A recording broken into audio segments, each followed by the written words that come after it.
नमस्कार साथियों, मैं के प्रजापति आप सभी का स्वागत करता हूं हमारे YouTube चैनल स्टडी कर पर। फ्रेंड्स, आप लोग देख रहे हैं आरआरबी ग्रुप डी के मैथ के पेपर के सोल्यूशन की सीरीज जो हुआ था 18 अगस्त 2022 की थर्ड शिफ्ट में। इससे पहले के भी हमने 5 सेट्स का सोल्यूशन अपलोड किया हुआ है मैथ का। इसके अलावा हमने रीजनिंग का और साइंस का सोल्यूशन भी अपलोड किया हुआ है। आप प्लेलिस्ट में जाकर उसको भी देख सकते हैं। ये आपके सभी एग्जामों के लिए बहुत ही हेल्पफुल होगा, है ना। अगर आपको हमारी वीडियो अच्छी लगे तो लाइक, शेयर और सब्सक्राइब जरूर करिए। चलिए शुरू करते हैं आज के सोल्यूशन। ये हमें समीकरण दिया, इसके मूल निकालना है। तो मूल के लिए क्या है, सीधे हमें इसके फैक्टर करने हैं, है ना। 6 की 6 से गुणा करेंगे 36, यानी 36 का हमें ऐसा फैक्टर करना है जो घटाने पर 5 मिल जाए, है ना। तो क्या हो जाएगा, 9 चौक 36, है ना। गुणा करने पे 36 मिल रहा है और 9 में से 4 घटाने पे 5 भी हमें मिल जाएगा। यहाँ पे लिख लेते हैं 6p का स्क्वायर हो गया माइनस 9x हो जाएगा प्लस का 4x हो जाएगा। p चल रहा है 4p माइनस का सी। अब देखिए माइनस में 4 है तो घटाएंगे तो माइनस का भी ही मिलता है, हमें इसी तरह से लिखना होता है इसे। तो यहाँ 3p कॉमन आ जाएगा, क्या हो जाएगा, 3 दूनी 6, 2p माइनस 3 हो जाएगा। ये इसमें देखें 2p 2 कॉमन आ जाएगा तो क्या हो जाएगा, p माइनस 3 हो जाएगा। ये 2p है ना, 2 कॉमन आया, 2p रह गया। अब 2p माइनस 3, यहाँ पे भी 2p माइनस 3 भी यहाँ पे भी है तो 2p माइनस 3 हो गया। ये दूसरा क्या हो जाएगा, 3p प्लस का 2 बराबर 0। तो एक बार हम इससे कंपेयर करेंगे, क्या हो जाएगा, p बराबर 3/2 हो जाएगा। अब एक बार इससे करेंगे 3p प्लस का 2 बराबर 0। ये हुआ माइनस का 2, 3 इसके बटे में आ जाएगा। तो हमें 3/2 और 2/3 मिले। 3/2 प्लस में और 2/3 माइनस में, ऑप्शन 2 हमारा करेक्ट हो जाएगा। नेक्स्ट क्वेश्चन, द्विघात समीकरण दी है, इसके मूलों की प्रकृति निकालनी है। मूलों की प्रकृति के लिए डी निकालिए। डी क्या होता है, B square minus 4ac। A B C क्या आएगा, ये कंपेयर करेंगे, X square plus B X plus का सी। तो ए हमें 1 मिला, बी हमें माइनस का 5 मिला और सी हमें 7 मिला। बस ये वैल्यूज को हमें रख देना है। बी में माइनस 5 रखेंगे तो माइनस का स्क्वायर करेंगे तो क्या हो जाएगा, प्लस का 25 हो जाएगा। -4a, ए की वैल्यू 1 है, सी की वैल्यू 7 है। 7 चौक हुआ 28 और ये 25 है। 25 में से 28 को घटा देंगे तो क्या हो जाएगा, माइनस का 3 हमें मिलेगा। अब जैसे ही माइनस मिले तो मूल हमारा हो गया काल्पनिक। चेक करें, काल्पनिक अवास्तविक एक ही चीज होगी। ऑप्शन 1 हमारा करेक्ट हो जाएगा। अगर इसका जो है डी की वैल्यू में 0 मिल जाती तो क्या हो जाता, मूल वास्तविक होता। वास्तविक वास्तविक होता और बराबर होते भी। ठीक है, अगर 0 से ज्यादा मिलता, प्लस में मिलता, ऐसे लिखे 0 से ज्यादा, तो मूल वास्तविक भी होता और लेकिन भिन्न होते, वो अलग अलग मिलते लेकिन वास्तविक होते, है ना। नेक्स्ट क्वेश्चन, यदि डी स्क्वायर प्लस 1/d² बराबर 18 दिया है, डी बड़ा है 1/d से, तो डी क्यूब माइनस 1/d³ का हमें मान निकाले। देखिए इसके लिए डायरेक्ट फॉर्मूला होता है, क्या हो जाएगा, डी माइनस 1/d और ब्रैकेट में हो जाएगा D square plus 1/d² minus, ये माइनस है तो प्लस का हो जाएगा, डी गुणा 1/d। इससे तो ये कट जाएगा और इसकी वैल्यू हमें मिली है 18, तो ये हो गया 18 प्लस 1। ठीक है, अब d माइनस डी कैसे निकलेगा, तो देखिए हम d minus D minus 1/d, ये हो गया, इसका हम होल स्क्वायर निकाले तो क्या हो जाएगा, d² plus 1/d² minus 2d गुणा 1/d हो जाएगा, है ना। d से ये d कट जाएगा, क्या मिला, a² प्लस 1/a² की वैल्यू हमें 18 है, ये 18 हो गया माइनस का 2 हो गया, कितना हो गया 16। ये d माइनस 1/d के होल स्क्वायर की वैल्यू मिली, लेकिन हमें तो चाहिए केवल d माइनस 1/d। तो हम स्क्वायर को हटा देंगे, कितना हो जाएगा, ये यहाँ पे आ जाएगा वर्गमूल, है ना। ये हो गया तो ये 4 का स्क्वायर हो जाएगा। ये वैल्यू हमें मिल गई 4, गुणा कर दीजिए, 4 गुणा 19 कितना हो जाएगा, 76। ऑप्शन 3 का हमारा क्षेत्र करेक्ट हो जाएगा। नेक्स्ट क्वेश्चन, निम्नांकित बार ग्राफ दिए गए वर्षों के दौरान दो राज्य ए और बी की जनसंख्या लाखों में दर्शाता है। ग्राफ का अध्ययन कीजिए और उसके आधार पर पूछे गए प्रश्न का उत्तर दीजिए। ठीक है, ये जो है स्टेट ए हो गया, स्टेट बी हो गया। स्टेट ए देखिए इस तरह से और स्टेट बी ये हो गया, ये स्टेट बी ये स्टेट ए बता दिया गया है। ठीक है, दिए गए सभी वर्षों में राज्य बी का औसत जनसंख्या ज्ञात कीजिए। केवल राज्य बी का जनसंख्या ज्ञात करना है। राज्य बी का यहाँ 38 है, यहाँ 52 है, यहाँ 58 है, यहाँ 60 है, यहाँ 68 है और यहाँ 72 है। बस ये सारे नंबरों को हमें जोड़ देना है। ठीक है, और इसका एवरेज निकालना कितने हैं, 1 2 3 4 5 6, 6 से हमें भाग कर देना है ना, योग जोड़ के हमें 6 से भाग कर देना, तो हमें ये औसत मिल जाएगा। बस जोड़ने का ही काम रह गया। 8 हो तो 10 हो जाएगा, 10 8 18, 18 8 कितना हो जाएगा 26, 26 और 2 28, 28 का 8 हो जाएगा और ये 2 हो गया। ये 2 भी जोड़ते चलते हैं, 7 और 2 9 हो गया, 9 6 15 हुआ, 15 6 15 6 21, 21 5 26, 26 5 31, 31 3 34 हो जाएगा। ये 3 4 8 हुआ, 3 4 8 बटे में 6 6 से भाग करेंगे 5 बार में चला जाएगा और 48 बटा 8 बार में चला जाएगा, तो कितना हो जाएगा एवरेज 58 लाख।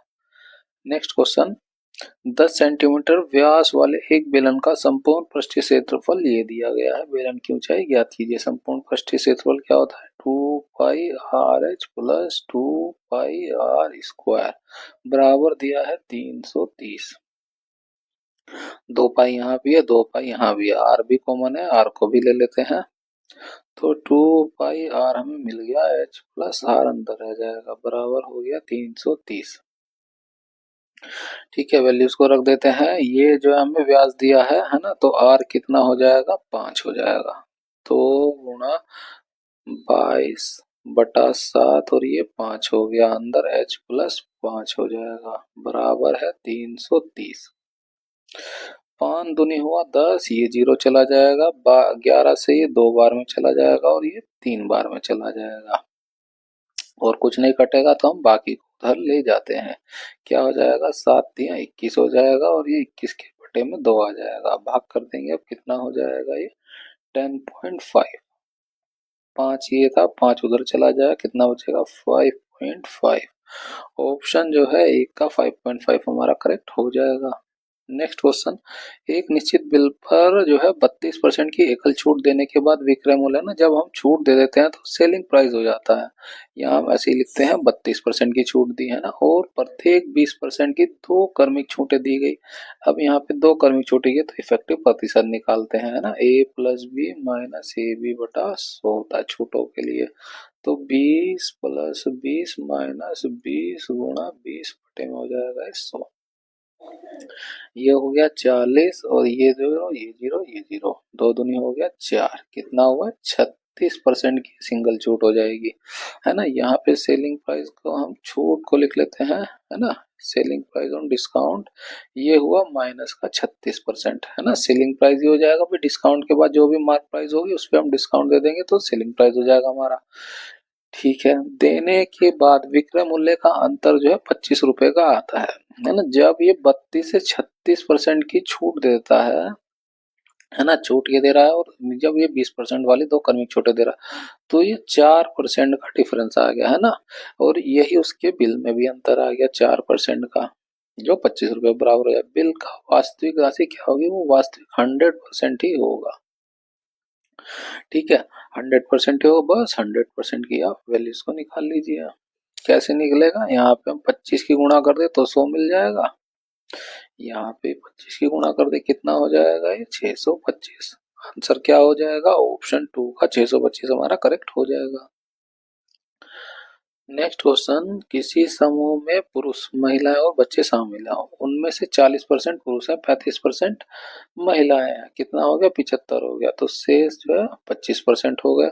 उनके औसत वजन ज्ञात कीजिए।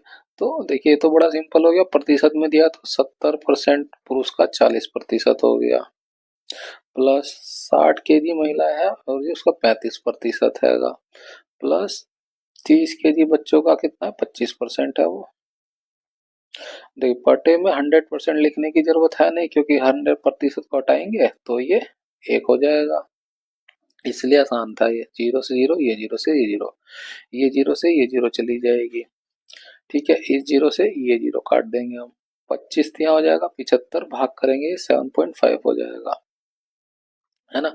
और ये कितना हो जाएगा, 35 दूनी होता है 70, 7 21, ये हो जाएगा 21, ये हो जाएगा 7 चौक 28, बस जोड़ दीजिए, पॉइंट में आएगा 5, 7 और 1 8, 8 4 12 का 2, 7 चौक 28 है ये, है ना। 8 9 9 7 16, ये 6 आ जाएगा हमारा।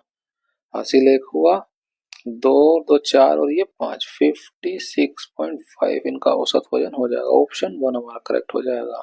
नेक्स्ट क्वेश्चन, यदि ये दिया गया x का मान ज्ञात करना है, देखिए समानुपात में तो अंदर वाले के अंदर से गुणा, बाहर वाले की बाहर से गुणा करिए, क्या हो जाएगा 40 x बराबर 35 गुणा 35, 5 से काट दिए 7 बार में और ये 8 बार में चला जाएगा और कुछ नहीं कटेगा, बस 35 की 7 से गुणा करिए, कितना हो जाएगा ये 245, बटे में क्या आ जाएगा 8, भाग किसी में किया नहीं है तो हमारा ऑप्शन 4 हमारा करेक्ट हो जाएगा, 245 बटा 8। नेक्स्ट क्वेश्चन, एक दुकानदार किसी वस्तु को 25% लाभ पर बेचता है ना। एक दुकानदार है किसी वस्तु को 25% लाभ पर बेचता है, तो यहाँ पे कॉस्ट प्राइस और सेलिंग प्राइस लिखिए बेईमानी वाले केस में। कॉस्ट प्राइस 100%, सेलिंग प्राइस कितना हो जाएगा, ये 25% लाभ है तो 125% हो जाएगा। बेईमानी से उस बांट का उपयोग करता है जो वास्तविक में 30% कम है ना। अब जो सेल तो वो उस वजन को 100% कर रहा है, लेकिन वो 70% ही उस वजन को यूज कर रहा है। भाई बेईमान है तो प्रॉफिट ही देखेगा, है ना, वो हमेशा सेलिंग प्राइस को ज्यादा ही रखेगा, बस आप ऐसा समझ लीजिए, है ना। लाभ प्रतिशत निकालना है कितना, अब जो बस जो कट जाए वो काट दीजिए। अब देखिए 25% से 4 बार में चला जाएगा और ये 5 बार में चला जाएगा, यहाँ पे 5 वैल्यू है तो हम इसको काटेंगे तो ये 14 बार में चला जाएगा, ये प्रतिशत से ये प्रतिशत कैंसिल हो जाएगा, ठीक है। और क्या है, और फर्दर कुछ कट रहा है, ये 2 से कट जाएगा 7 बार में और ये 50 बार में चला जाएगा, 7 चौक हुआ 28 और ये हुआ 50, ठीक है। तो कुल लाभ प्रतिशत, ये कॉस्ट प्राइस उसका 28 मिला और प्रॉफिट जो है उसे 50 का मिला, तो ये कितने का फायदा हुआ उसे 22 का। कॉस्ट प्राइस से कंपेयर करते हैं, ये 28 हो जाएगा, इसका हम प्रतिशत निकाल लेंगे, ठीक है। बस सोल्व कर लीजिए, ये 11 हो जाएगा और ये हो जाएगा 14, तो 1120 प्रतिशत बटे में है 14, 14 से भाग करेंगे तो ये 7 बार में जाएगा और कितना बच जाएगा 12 बच जाएगा, है ना। 14 सत्तर 98 हो जाएगा, 12 1020 हो गया। अब फर्दर जो है 14 से 8 बार में चला जाएगा, 112 हो जाएगा, तो ये 7 बार में गया और 8 बार में चला गया। अभी फर्दर जो है 112 6 बच रहा है ना, 8 बच रहा है, अभी भी कटेगा, तो 78 पॉइंट समथिंग आंसर आने वाला है। ऑप्शन 2 हमारा करेक्ट हो जाएगा। नेक्स्ट क्वेश्चन, दो संख्याओं का योग ये दिया है, तो हमने मान ली पहली संख्या x, दूसरी संख्या y, उनका योग हो गया 32, उनमें से एक संख्या दूसरी संख्या से जो है 18 अधिक है, हमने मान लिया x है वो बड़ी संख्या, जब दूसरी संख्या से 18 अधिक हो गई, दोनों में से बड़ी संख्या ज्ञात कीजिए। x की मान हमें ये मिला, y को रख देंगे, तो y प्लस 18 प्लस y बराबर हुआ 32, ये 2y निकल जाएगा, 2y हो गया और 18 को हम इधर ले जाएंगे, कितना हो जाएगा ये 14 हो जाएगा, 2 से भाग करेंगे, y की वैल्यू हमें 7 मिल गई। निकालना है हमें बड़ी संख्या का, बड़ी संख्या ये है जिसमें y भी जुड़ा हुआ है ना, तो y 7 प्लस 18 हुआ, कितना हो जाएगा ये 25, ऑप्शन जो है 1 का 25 हमारा करेक्ट हो जाएगा। नेक्स्ट क्वेश्चन, इसको हमें सरल करना है, ठीक है। अब देखिए वर्गमूल है तो ये 8 का 8 आ जाएगा बाहर, 8 से भाग करेंगे 8 की पावर 1 रह गया, ये 9 का, है ना, 9 का स्क्वायर करेंगे तो 9 आ जाएगा बाहर, और यहाँ पे 3 में दिया है तो हम इसे 3 में तोड़ लेते हैं, क्या लिख सकते हैं हम 9 को 3 का स्क्वायर, तो 3 के स्क्वायर से भाग करेंगे 3 की पावर 1 बचेगी, बस गुणा कर दीजिए, 8 गुणा 3 कितना हो जाएगा 24, ऑप्शन 1 का 24 हमारा करेक्ट हो जाएगा। नेक्स्ट क्वेश्चन, निम्नलिखित में से कौन सा युग्म सहअभाज्य नहीं है ना। सहअभाज्य क्या होता है कि आपस में किसी कॉमन संख्या से विभाज्य ना हो जाए, किसी कॉमन नंबर से विभाज्य ना हो, भले ही वो भाज्य संख्या हो, लेकिन आपस में कोई कॉमन नंबर ना हो जो एक दूसरे को काट दे, तो वो सहअभाज्य संख्या हो जाती है। अब नहीं है, वो हमें ढूंढना है। अब देखिए ये एक दूसरे को, इसमें कोई कॉमन नंबर नहीं है, तो ये एक सहभाज्य संख्या हो गई। ये देखिए ये काट रहा है, एक से दो बार में चला गया, तो नहीं पूछा था, तो ये सहभाज्य संख्या हो जाएगी। बाकी में देखेंगे नहीं कट रहा है, नहीं कट रहा है, बाकी सहभाज्य संख्या है। नेक्स्ट क्वेश्चन, राजू और रमन एक कार्य को 12 और 16 दिन में पूरा कर सकते हैं। तो राजू जो है 12 दिन में कर सकता है और रमन जो है 16 दिन में कर सकता है। एलसीएम ले तो कितना हो जाएगा, 48 हो जाएगा। 12 चौक 48, 16 थी 48, ये हुआ टोटल वर्क और ये हो गई एफिशिएंसी। यदि वे राजू से आरंभ करके वैकल्पिक दिन एक एक दिन छोड़ करके, तो पहले दिन कौन कर रहा है, राजू। वैकल्पिक मतलब अल्टरनेट दे है ना, राजू करेगा, फिर अगली बार रमन करेगा, फिर अगली बार राजू का नंबर आएगा और रमन का नंबर आएगा। ऐसे तब तक करते रहेंगे जब तक काम पूरा हो ना जाए। ठीक है, तो राजू की एफिशिएंसी कितनी है, 4 है। रमन की एफिशिएंसी कितनी है, 3 है। तो बस इन दोनों के जोड़े बना लिए हमने। तो एक दिन इसने किया, एक दिन इसने किया, तो 2 दिन में कितना काम कर देंगे ये, 4 3 7। काम कितना है, 48 है। तो हम इसके करीब जितना पहुंच सके, 7 6 हो जाएगा 42, 6 की इधर भी गुणा हो जाएगी, तो 12 दिन में ये 42 काम कर लेंगे। अभी भी 6 काम बच गया है ना, इसमें से 42 घटा देंगे, हमारे पास 6 काम बच गया है। अब फिर से राजू का नंबर आएगा, राजू एक दिन में 4 काम कर लेता है, तो ये और 4 काम कर देगा। अब काम कितना हो गया, 46 हो गया। काम 46 हो गया एक दिन, और अब जो है रमन का नंबर आएगा। 46 इसमें से घटाएंगे तो अब काम कितना बचा है, 2 ही बचा है ना। 4 काम यहाँ हो गया, तो ये 2 ही काम बच रहा है। अब बारी है रमन की। रमन कर सकता है एक दिन में, रमन की एफिशिएंसी है 3 है ना, एक दिन में तो वो 3 काम कर सकता है। काम 2 ही बचा है हमारे पास, तो 2 काम करने में उसे कितना समय लगेगा, 2 से भाग कर देंगे 3, 2/3 दिन में कर देगा वो। तो ये सबको जोड़ देंगे, 12 और 1 13 हुआ, 13 प्लस 2/3, इसको क्या लिख सकते हैं, 13 सहित 2/3। ऑप्शन 4 हमारा करेक्ट हो जाएगा। नेक्स्ट क्वेश्चन, एक कार है 5 घंटे में 275 किलोमीटर की दूरी तय कर सकती है। यदि इसकी चाल 5 किलोमीटर कम कर दिया तो 250 किलोमीटर की दूरी तय करने में कितना समय लगेगा। तो पहले हम इसकी स्पीड निकाल लेते हैं। 275/5, 5 से भाग करेंगे, 25 हुआ और 25 हुआ, तो स्पीड हमें मिली 55। अब हम जो है 5 किलोमीटर पर आवर की स्पीड कम कर दें तो कितना हो जाएगा, 50 हो जाएगा। तो जो है इसको ट्रेवल करने में कितना समय लगेगा, ये हमें निकालना है। डिस्टेंस हो गई 250, स्पीड है 50 की, बस भाग कर दीजिए, कितना हो जाएगा ये, 5 घंटे। ऑप्शन जो है 3 का 5 घंटे करेक्ट हो जाएगा। नेक्स्ट क्वेश्चन, यदि किसी समबाहु के प्रत्येक अंतःकोण 160 डिग्री है तो उस समबाहु भुज के भुजाओं की संख्या ज्ञात कीजिए। अंतःकोण दिया हुआ है और internal angle plus external angle होता है 180, तो एक्सटर्नल एंगल कितना हो जाएगा, 160, इसमें से घटा देंगे, ये हो गया 20।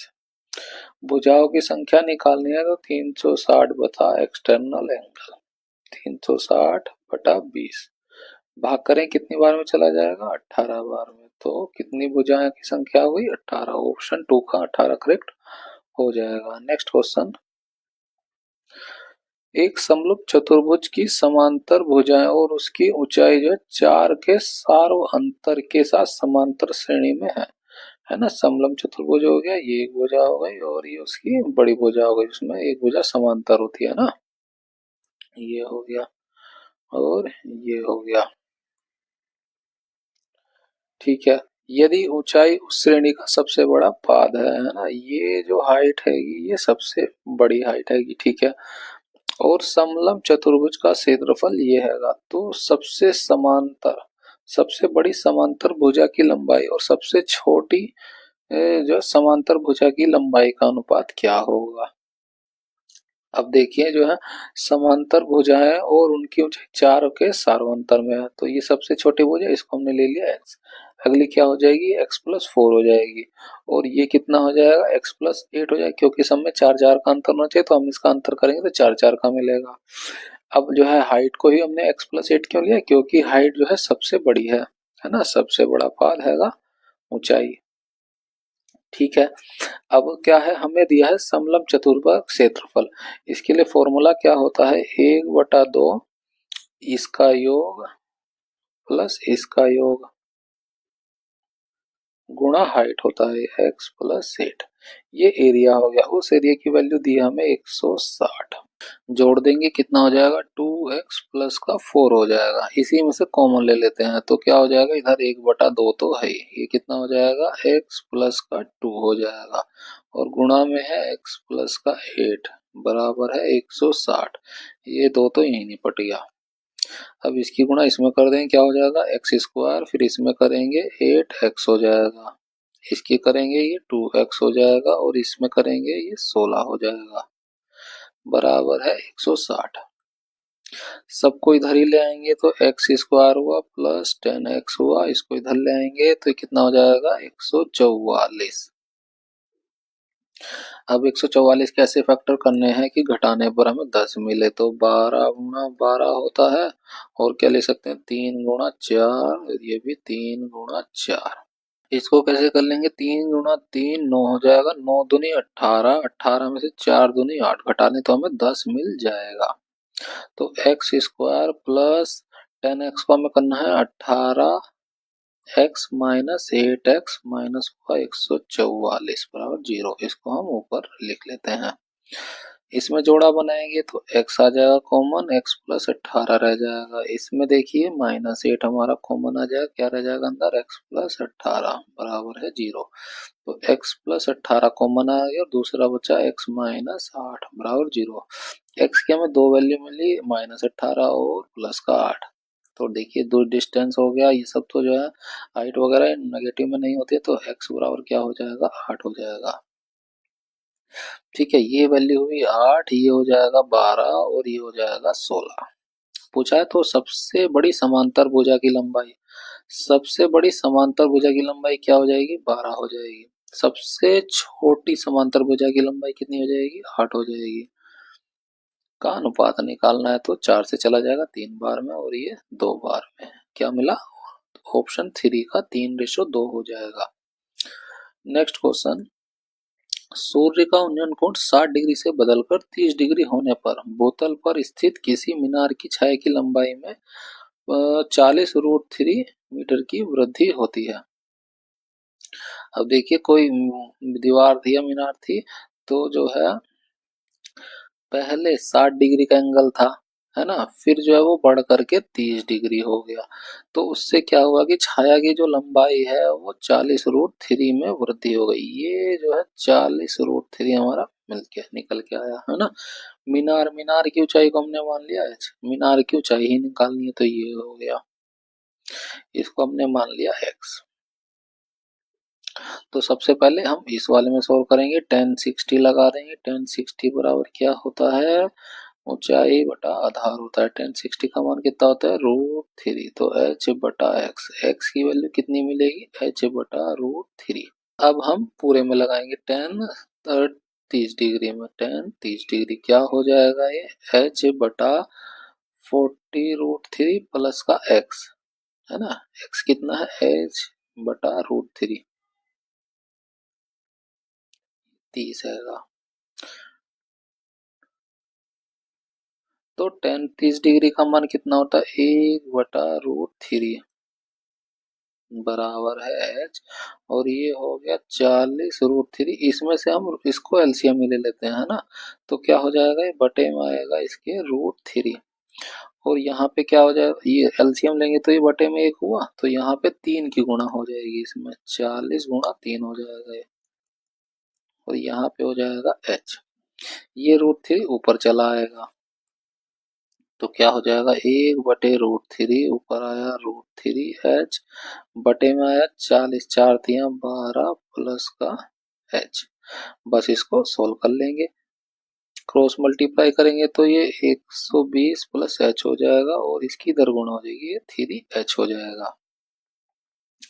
इसको घटा देंगे कितना हो जाएगा, 2h हो जाएगा और ये 120 से 2 से भाग कर देंगे, h की वैल्यू में कितनी मिल जाएगी, 60। ऑप्शन 2 का हमारा 60 करेक्ट हो जाएगा। नेक्स्ट क्वेश्चन, इसको हमें सरल करना है तो सरल कर दे, 6 के अंदर गुणा कर दें कितना हो जाएगा 6x का क्यूब माइनस का 12x स्क्वायर प्लस का 18x। इसको खोलेंगे तो माइनस का x का क्यूब हो जाएगा, ये माइनस हो जाएगा 2x और ये प्लस हो जाएगा 3। बस सोल्व कर लेंगे, ये इससे कट जाएगा तो कितना हो जाएगा 5x का क्यूब। ये हुआ माइनस का 12 और एक्स स्क्वायर कहीं है ही नहीं तो ऐसे ही रहेगा। ये 18 है और ये 2 है माइनस का, तो कितना हो जाएगा 16x हो जाएगा और कुछ नहीं है तो ये प्लस का 3। बस ये जोड़ लीजिए, देख लीजिए किस में आ रहा है 5x cube minus 12x square 16x plus का 3, सारा इसमें मिल गया। ऑप्शन 1 हमारा करेक्ट हो जाएगा। नेक्स्ट क्वेश्चन, इसको हमें सोल्व करना है, बस कैलकुलेट ही करना है। ये 3 पचे 15 और 25 ये हो जाएगा 16 25। इसकी हम इसमें गुणा कर लेंगे, 31 गुणा 21 कितना हो जाएगा 31 और ये 6 2 1 5 6, ये हुआ 6 5 1।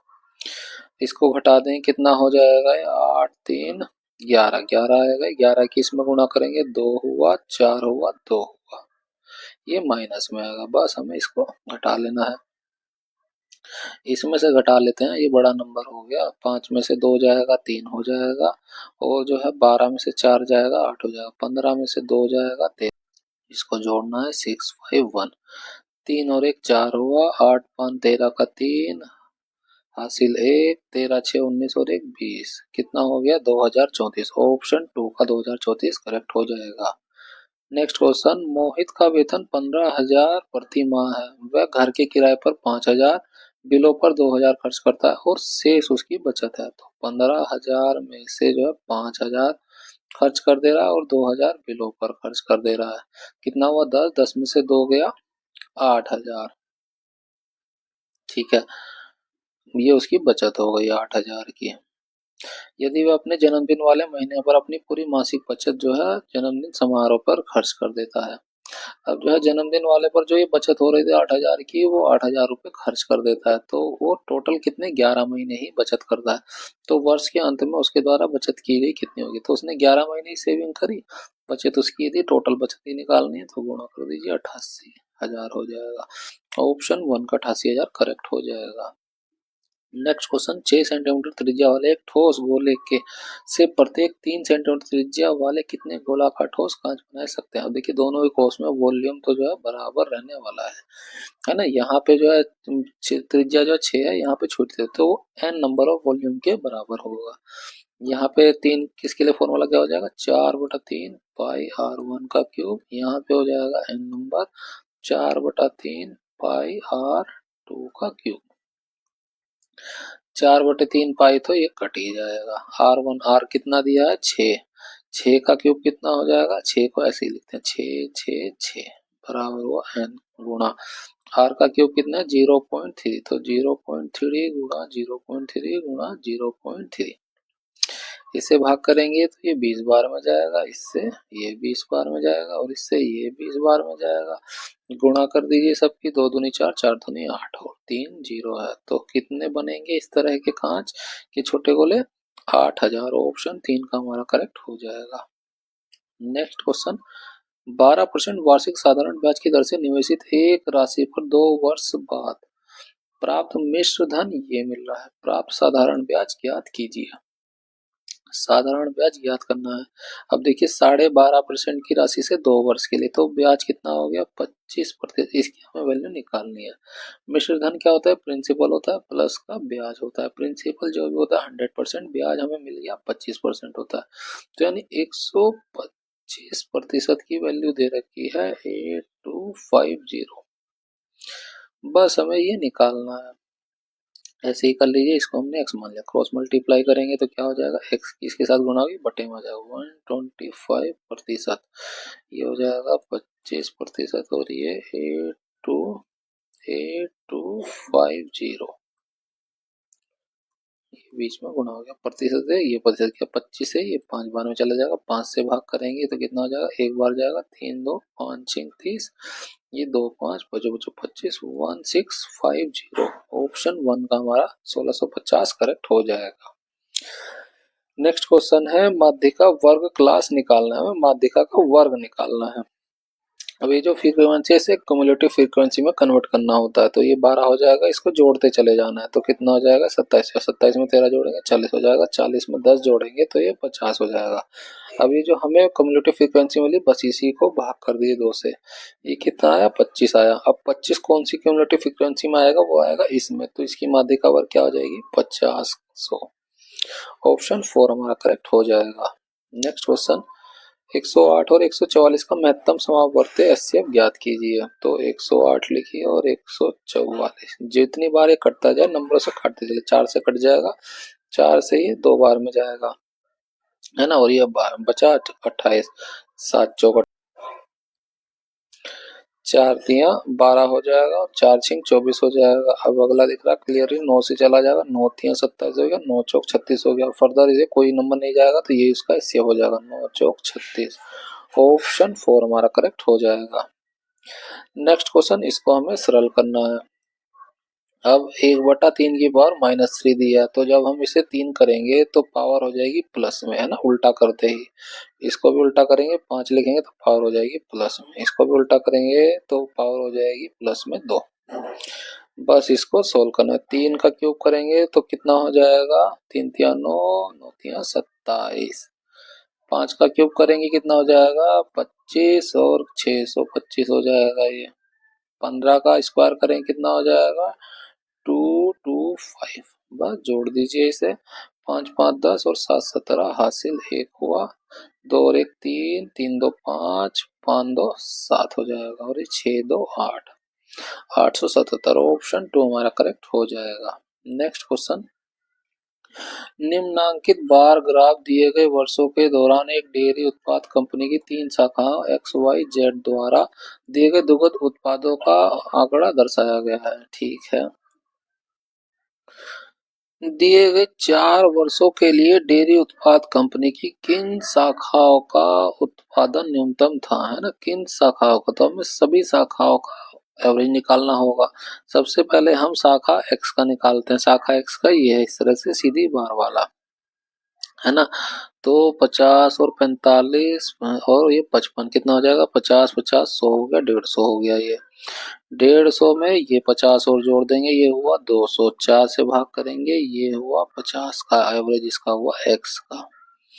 वाई का चेक करेंगे, वाई का है ये वाला, 35 और 45 कितना हो जाएगा, 80 हो जाएगा, 80 और 45 ये है ना, 50 50 100 हो गया, 180 ये हो गया, इसको 4 से भाग करेंगे तो ये हो जाएगा 45 का एवरेज वाई का। जेड का चेक करें, जेड का है 45 और 40, 40 40 कितना हो गया ये 125 हो गया, 125 और ये 60 ये हो जाएगा 185 हो गया, 185 4 से भाग करेंगे तो ये 4 चौक 16 और ये 2 5 बचेगा, 4 छिंग 24, है ना, 10 बच रहा है, ये 2.5 समथिंग आने वाला है। अब पूछा गया था किन शाखाओं का औसत न्यूनतम था, तो न्यूनतम हमें मिला वाई शाखा का। ऑप्शन आंसर क्या हो जाएगा, ऑप्शन 3 का शाखा वाई।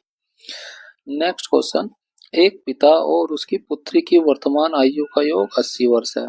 8 वर्ष पहले पिता की आयु उसकी पुत्री की आयु की 7 गुनी थी, है ना, ये फादर हो गया और ये डॉटर हो गया।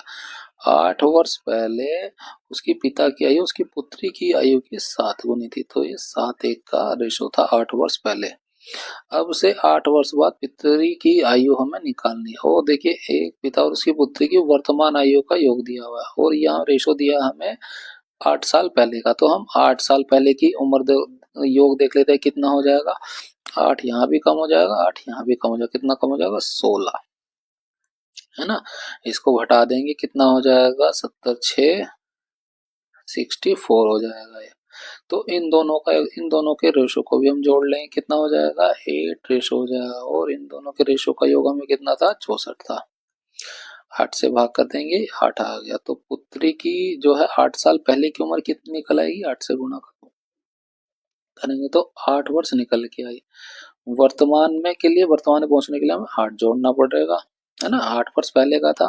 पूछा गया उसकी पुत्री की जो है अब से 8 वर्ष बाद पुत्री की आयु, अब से यानी वर्तमान से पूछा गया है ना, तो 8 ही और जुड़ जाएगा, वर्तमान तक पहुंचे यहाँ पे, वर्तमान में 8 और जोड़ेंगे तो कितना हो जाएगा 24। तो पुत्री की वर्तमान आयु 8 वर्ष बाद आयु कितनी हो जाएगी? 24 वर्ष। यहाँ पर हमारा जो है मैथ का पोर्शन कंप्लीट होता है। इस वीडियो की पीडीएफ के लिए आप हमारे टेलीग्राम चैनल स्टडी कर को ज्वाइन कर सकते हैं। मिलते हैं आपसे अगली वीडियो में। Thank you. वीडियो अच्छी लगी है तो लाइक शेयर और सब्सक्राइब जरूर करें।